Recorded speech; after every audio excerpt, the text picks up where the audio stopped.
Hello friends, एक नई कहानी में आपका स्वागत है।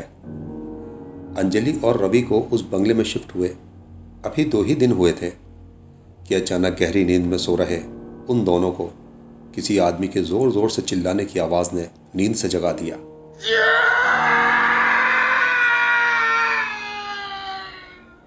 दिन भर के काम से थके रवि ने आंखें मसलते हुए अंजलि से पूछा, ये इतनी रात को कौन शोर कर रहा है? लगता है पड़ोस में पति पत्नी के बीच किसी बात को लेकर झगड़ा हो रहा है। अंजलि को जो समझ आया उसने रवि को बता दिया। अब अंजलि ने कान लगाकर उस शोर को सुनने की कोशिश की, लेकिन वो ठीक से कुछ सुन नहीं पा रही थी। शायद उनका पड़ोसी अपनी पत्नी और बच्चों के साथ मारपीट कर रहा था। उस शोर के बीच एक दूध मुहे बच्चे के रोने की भी आवाज आ रही थी। रवि दिन भर का थका था। वो करवट लेकर फिर से सो चुका था, मगर अंजलि की आंखों से नींद जैसे अब गायब हो चुकी थी। जैसे ही अंजलि ने अपना सारा ध्यान उस शोर की तरफ लगाया तो एक औरत के भी जोर जोर से रोने की उसे आवाज सुनाई देने लगी।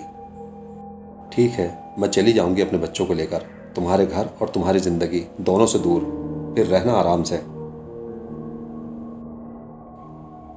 उस औरत के रोने की आवाज अंजलि अपना पूरा ध्यान लगाकर सुन रही थी। अब उसे ऐसा लग रहा था कि वो आवाजें कहीं और से नहीं बल्कि उन्हीं के बंगले के अंदर से आ रही थीं। अंजलि को अब डर लग रहा था कि तभी कुछ सामान फेंकने की आवाजें उसे सुनाई देने लगी और कुछ देर बाद एकदम खामोशी छा गई। अंजलि को मारे डर के उस रात नींद नहीं आई। सुबह उठकर रवि ऑफिस जाने की तैयारी कर रहा था और अंजलि किचन में नाश्ता बनाने में व्यस्त थी। किसी के पास इतना टाइम नहीं था कि वो रात वाली घटना के बारे में एक दूसरे से बात करें। रवि ऑफिस चला गया। अंजलि किचन में पड़े नाश्ते के बर्तन धो रही थी कि अचानक उसकी नज़र किचन के सामने खड़ी उस छोटी बच्ची पर जा पड़ी जिसकी उम्र 5 साल के आसपास होगी।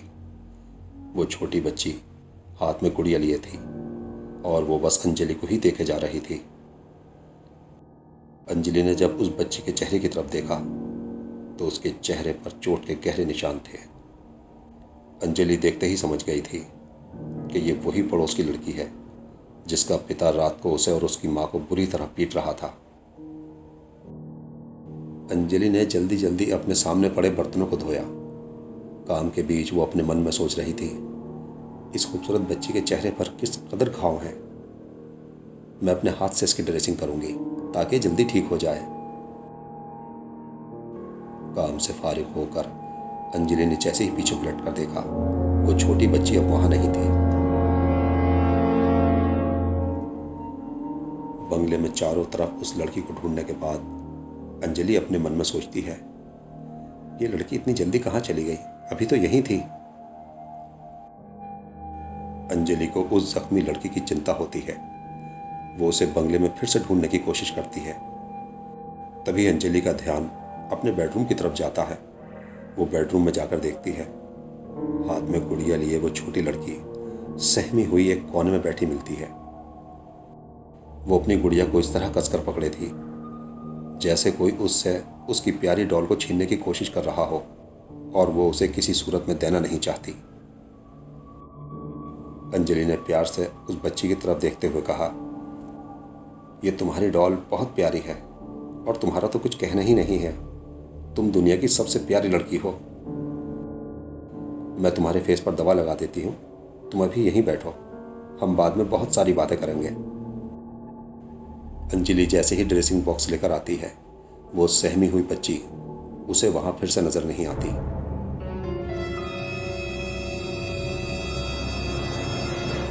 अंजलि उसे बंगले में ढूंढती है।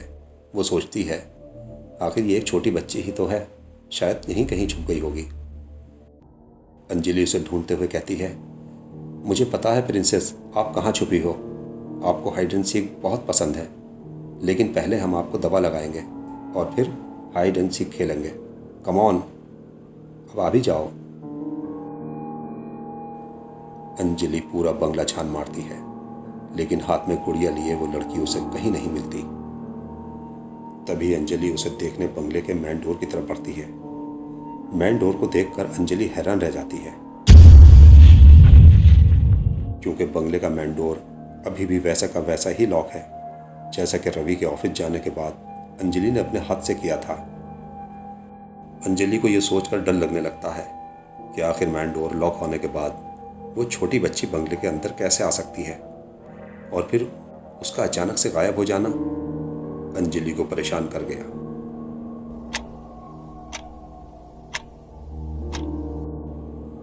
रात के खाने के बाद रवि आज जल्दी सो गया था।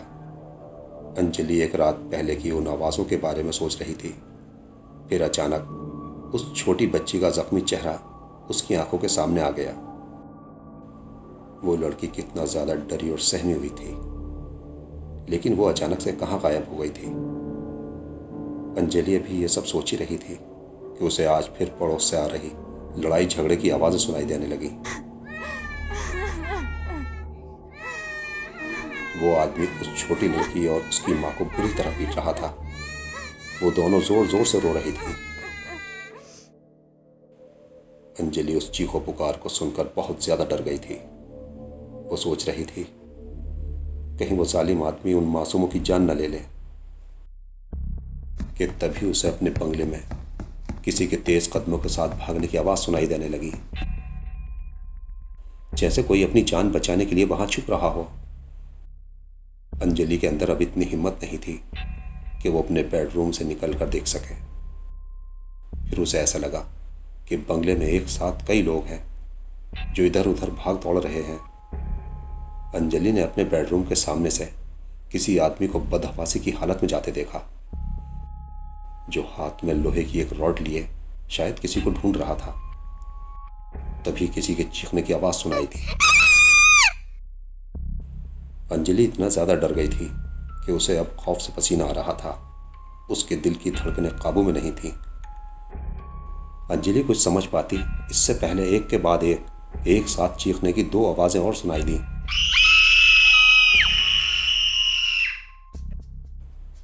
और उसके बाद चारों तरफ खामोशी छा गई। अंजलि ये सब देखकर सोच में पड़ गई। वो अपने मन में सोचने लगी, हमारे पड़ोसी किस तरह के हैं, रोज रात को लड़ते झगड़ते हैं और लड़ते लड़ते हमारे बंगले में हमारी नींद खराब करने घुस आते हैं। अगले दिन रवि के ऑफिस जाने के बाद अंजलि ने पड़ोस के उस घर में जाने का फैसला किया जहां से रोज रात को लड़ाई झगड़े की आवाजें आती हैं।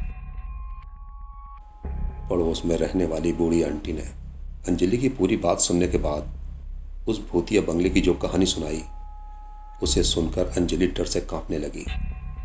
पड़ोस वाली आंटी ने अंजलि से कहा, तुम्हें इस बंगले के बारे में कुछ पता नहीं है बेटी। बंगले के मालिक ने किराए के लालच में दिल को दहला देने वाला एक सच छुपाया है तुमसे। 2 साल पहले एक परिवार यहाँ रहने आया था।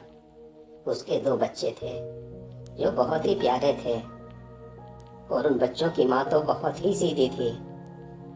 लेकिन उन बच्चों का बाप कसाई था, कसाई। उसके जैसा निर्दयी व्यक्ति हमने अपने पूरे जीवन में नहीं देखा। अपनी पत्नी और बच्चों को रोज यातनाएं देता था। एक रात उस पर ऐसा जुनून सवार हुआ कि उन मासूमों को उसने लोहे की रॉड से पीट पीट कर मार डाला, और बाद में उसने भी आत्महत्या कर ली। जिन आवाजों को तुमने सुना है वो उन्हीं की आवाजें हैं। कहते हैं उन मासूमों की आत्माएं आज भी उस बंगले में हैं।